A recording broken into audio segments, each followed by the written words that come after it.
এক সময় ছিল আমি খুব শান্ত স্বভাবের মেয়ে ছিলাম।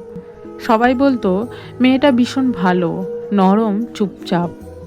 বাবার বাড়িতে আমি ছিলাম আদরের, সবার ভরসার। আত্মীয়রা উদাহরণ দিত, মেয়েটাকে দেখো কত ভদ্র। কিন্তু বিয়ে আমাকে বদলে দিয়েছে। বিয়ের পর আজ আমি আয়নার দিকে তাকিয়ে সেই আগের আমিটাকে খুঁজে পাই না।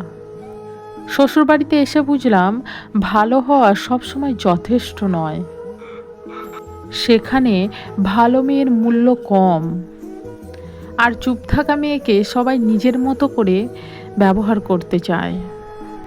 একটা মেয়ে যখন বারবার অপমানিত হয়, যখন তার চুপ থাকাকে দুর্বলতা ভাবা হয়, তখন তার সহ্য শক্তিকে পরীক্ষা নেওয়া হয় প্রতিদিন। তখন সে বদলে যেতে বাধ্য হয়।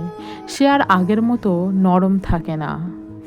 নিজের ভেতর জমে থাকা কান্না এক সময় প্রতিবাদ হয়ে বেরিয়ে আসে। আমি বদলেছি, হ্যাঁ। এখন আর কোনো কথাই চোখ ভেজে না। এখন চুপ করে সব সহ্য করি না। এখন অন্যায় হলে জবাব দিই। আর আজ যদি আমাকে বেয়াদব বলা হয়, তার বীজ কিন্তু আপনারাই বুনেছেন যত্ন করে। দিনের পর দিন কথার আঘাতে, অবহেলার আচরণে। আপনারাই আমাকে এমন বানিয়েছেন। মেয়েরা জন্মগতভাবে খারাপ হয় না। তাদের আচরণ এ কারণেই বদলায়, কারণ পরিবেশ বদলায়।